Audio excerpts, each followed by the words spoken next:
გამარჯობა, ეს ბიზნეს პარტნიორია თქვენ საქართველოს პირველ არხს უყურებთ. საქართველოს მოსახლეობა გაიზარდა, თუმცა სოფლები იცლება. საქსტატმა 2024 წლის საყოველთაო აღწერის მთავარი შედეგები გამოაქვეყნა. ბოლო მონაცემებით ქვეყანაში 3.929.000-ზე მეტი ადამიანი ცხოვრობს, რაც 2014 წელთან შედარებით თითქმის 6%-ით მეტია. აღწერის მიხედვით მოქალაქეები მასობრივად გადადიან ქალაქებში, საქალაქო დასახლების მოსახლეობა 16%-მდეა გაზრდილი, სოფლად კი პირიქით მოსახლეობის კლება 7.4%-ია. შედეგად ამ დროისათვის საქართველოს მოქალაქეების უმრავლესობა, კერძოდ 62.5% ქალაქში ცხოვრობს. მონაცემები აჩვენებს მოსახლეობის დაბერების ტენდენციასაც, კერძოდ 65 წელს გადაცილებული ადამიანების წილი 17.6%-ია, რაც შეეხება ქვეყანაში მუდმივად მცხოვრებ უცხოელებს, მათმა რიცხვმა 133.000 გადააჭარბა. ცვლილებებია აგრარულ სექტორშიც, კერძოდ ინდივიდუალური სასოფლო მეურნეობების რაოდენობა 25%-ით შემცირდა. როგორ ჩაიარა საყოველთაო აღწერის პროცესმა, როგორია შედეგები და რა ტენდენციები გამოიკვეთა მოსახლეობის საყოველთაო აღწერის შედეგებზე დეტალურად ვისაუბრებთ საქსტატის აღმასრულებელ დირექტორთან გოგიტა თოდრაძია, ჩვენი პირდაპირ ეთერის სტუმარი. მოგესალმებით, ძალიან დიდი მადლობა გაცემაში სტუმრობისთვის. აღწერის შედეგები არა მხოლოდ ჟურნალისტებისთვის, არამედ მთლიანად საქართველოს მოსახლეობისთვის არის საინტერესო და განსაკუთრებით ის ძალიან ბევრ მიმართულებას მისცემს სავარაუდოდ ყველა იმ სფეროს, რომელიც შესწავლილია აი ამ ნაწილში და გარკვეულწილად გამოყენების კუთხითაც მას ძალიან დიდი გამოყენება ექნება, თუმცა მანამ ვიდრე დავუშვათ მის სარგებლიანობაზე ვისაუბრებთ, თვითონ ის შედეგები, რომელიც დღეს საზოგადოებას წარუდგინეთ, კიდევ ერთხელ მთავარი ნაწილი რომ ავუხსნათ და ვუთხრათ, რა აჩვენა ამ აღწერამ, გარდა იმისა, რომ საქართველოს მოსახლეობა არის გაზრდილი. მოგესალმებით, მივესალმები თქვენს ტელემაყურებელს, დიდი მადლობა მოწვევისთვის.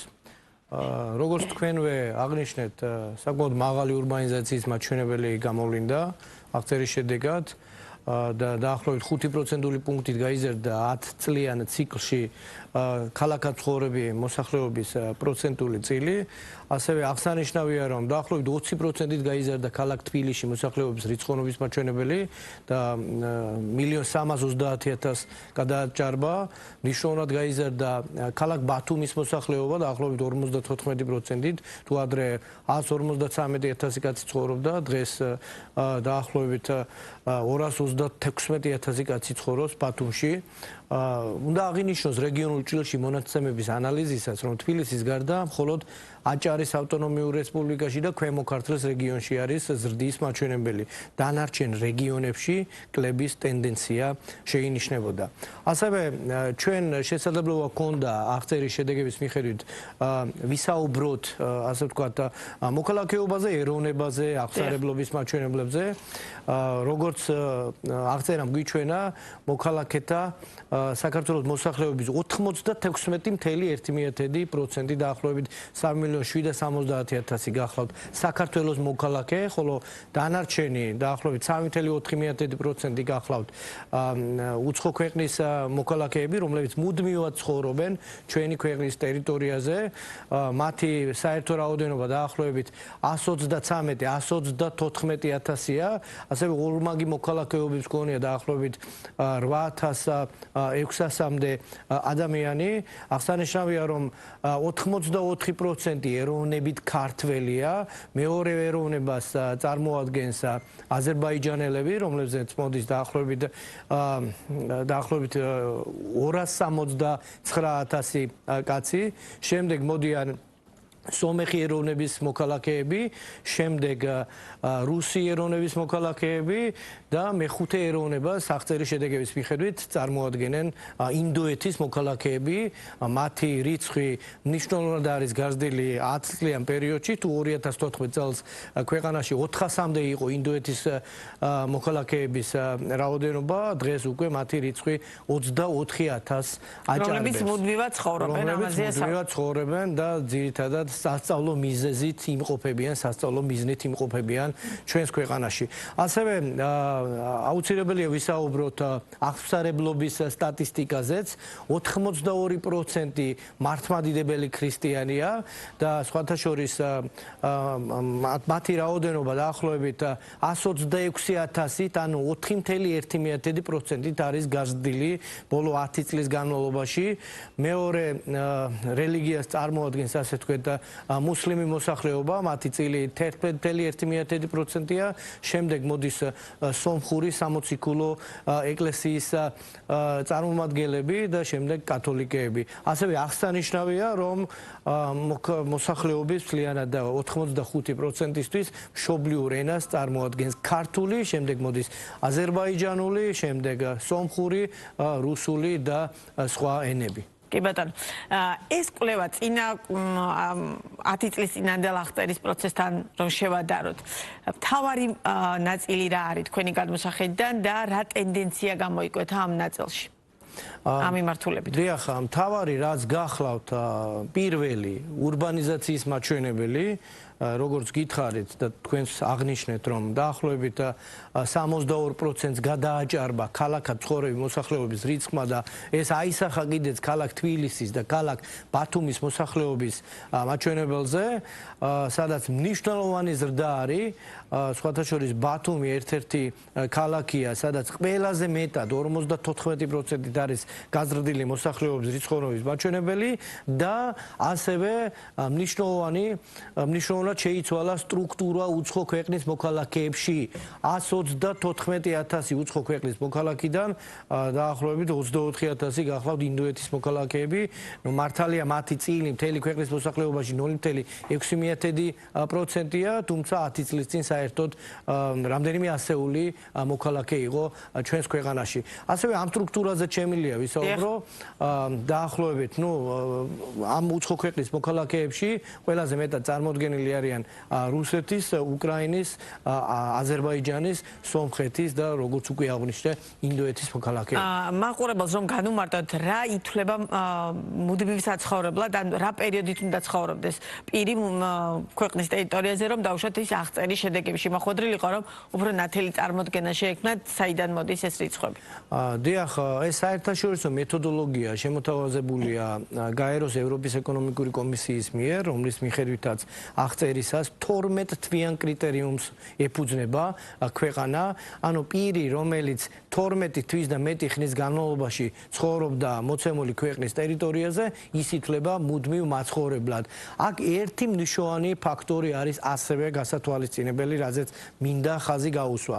მოგეხსენებათ, აღწერები ტარდება 10 წლიანი პერიოდულობით, თუმცა ჩვენ მოსახლეობას ვთავაზობთ მონაცემებს აღწერათა შორის პერიოდში, რომელიც ეფუძნება მიმდინარე დემოგრაფიულ აღრიცხვას. ანუ ეს გახლავთ ადმინისტრაციულ მონაცემთა წყაროდან მიღებული ინფორმაცია, ანუ შობადობა, გარდაცვალების სტატისტიკა და პლუს საზღვრის კვეთის მონაცემები. თუ დავაგვირდებით ტენდენციას და წინა პერიოდში და ეხლაც იყო განსხვავება აღწერის და მიმდინარე დემოგრაფიული სტატისტიკის მონაცემებს შორის დაახლოებით 5,9%. ნახეთ, ეს განსხვავებები ბუნებრივია არსებობს და ამას თავისი მეთოდოლოგიური საფუძველი აქვს. მიმდინარე დემოგრაფიული აღრიცხვისას ზოგადად ჩვენ ვიყენებთ 6 თვიან კრიტერიუმს. 6 თვიანი კრიტერიუმია შემოთავაზებული საერთაშორისო ორგანიზაციების მიერ, ანუ მიმდინარე დემოგრაფიული აღრიცხვისას იმიგრანტად ითვლება პირი, რომელიც გასული 1 წლის განმავლობაში მინიმუმ 6 თვით იმყოფებოდა მუდმივად მოცემული ქვეყნის ტერიტორიაზე. ხოლო აღწერა ითვალისწინებს 12 თვიან კრიტერიუმს. გარდა ამისა, საყურადღებოა, რომ მიმდინარე დემოგრაფიული აღრიცხვისას არ მიიღება მხედველობაში ფაქტიურად მიღმარჩება არაკონტროლირებადი ტერიტორიებიდან მოსახლეობის გადაადგილება ქვეყანაში, ხო? რასაც ითვალისწინებს მოსახლეობის აღწერა და შესაბამისად ეს შეიძლება იყოს განსხვავების მიზეზი და ამიტომაც მოსახლეობის აღწერები, როდესაც ვსაუბრობთ დემოგრაფიაზე და როდესაც ვსაუბრობთ ზოგადად მოსახლეობის სტატისტიკის წარმოებაზე, მიჩნეულია უპირველეს და უპირატეს წყაროდ და შესაბამისად სწორედ ამიტომ ხდება აღწერის ჩატარების შემდეგ აღწერათა შორის პერიოდში არსებული მიმდინარე დემოგრაფიული მონაცემების გადაანგარიშვის მე დარწმუნებული ვარ, აღწერის შედეგები ძალიან ბევრი მიმართულებით იქნება დაუშვათ გადაწყვეტილების მიღებისა თუ დაფიქრების საფუძველი, როგორც ხელისუფლების ისე მთლიანი საზოგადოების მხრიდან, მაგრამ ჩვენი საუბრის ბოლოს აუცილებლად მინდა გითხოთ, სასოფლო-სამეურნეო ნაწილის აღწერაც შედიოდა აი ამ პროცესში და ამ მიმართულებით როგორი სურათი მივიღეთ, რა ტენდენცია გამოიკვეთა და რა დასკვნის გაკეთების საფუძველს გვაძლევს. დიახ, აღწერის პარალელურად ჩვენ სასოფლო-სამეურნეო აღწერა ჩავატარეთ, რომლის მიხედვით გამოვლინდა, რომ დაახლოებით 8-9,000 ჰექტარია სასოფლო-სამეურნეო მიწის ნაკვეთი. სტრუქტურას თუ გადავხედავთ, მნიშვნელოვნად არის სხვათა შორის გაზრდილი მრავალწლოვანი ნარგავების ფართობი, დაახლოებით 61%-ით გაიზარდა 10 წლიან პერიოდში და ეს ძირითადად დაკავშირებულია ხეხილის ბაღების და ვენახების ფართობების მოცულობის ზრდასთან. არის გარკვეული ერთწლიანი კულტურები, რომლის ფართობი შემცირებულია, მაგალითად სამარცვლე სიმინდი, მაგალითად ციტრუსის ფართობი შემცირებულია წინა წლის შესაბამის პერიოდთან შედარებით. რაც შეეხება მსხვილფეხარქოსანი პირუტყვის რაოდენობას, დაახლოებით 841,000 სულს შეადგენს, აღნიშნული მაჩვენებელი შემცირებულია დაახლოებით 15%-ით, ასევე ცხვრისულადობაა შემცირებული და 704,000-ით განისაზღვრა. აღსანიშნავია, რომ სხვა მაჩვენებლებში მეტნაკლებად ზრდის ტენდენცია გამოვლინდა, მაგალითად ღორისულადობა გაიზარდა დაახლოებით რამდენადაც მახსოვს 12%-ით, ფრინველის მაჩვენებელია გაზრდილი 9.8 მილიონამდე. საკმაოდ აქტიურად მივდებთ, როგორც აღმოჩნდა ამ აღწერის შედეგებიდან გამომდინარე, სასოფლო-სამეურნეო საქმიანობას მისდევენ ჩვენი ფერმერები. დიახ, რა თქმა უნდა, ჩვენ ასევე გვქონდა შესაძლებლობა ვაზის ჯიშთა რაოდენობა განსაზღვრულიყო, რომლებიც სასოფლო-სამეურნეო მიდამოებშია წარმოდგენილი, დაახლოებით 165 მილიონი ვაზის ჯიშია და აქედან უმეტესი ნაწილი დაახლოებით 96% არის ნაყოფის მომცემ ასაკში. ყველაზე გავრცელებულ ჯიშებს შორის ქაწითელი და საფერავია წარმოდგენილი, რომელზეც მოდის მთლიანი ვაზის ჯიშთა 80-91%. ძალიან დიდი მადლობა ამ ინფორმაციისთვის და უკვე ანალიზის გათვალისწინებით შემდგომაც სიამოვნებით დაგითმობთ ეთერს. სწორედ იმის იქიდან გამომდინარე, როგორ მიიღებს ბიზნეს სექტორი თუ სახელმწიფო აი ამ ძალიან მნიშვნელოვანი აღწერის შედეგებს. გოგიტა თოდრაძე იყო ბიზნეს პარტნიორის პირდაპირ ეთერის სტუმარი.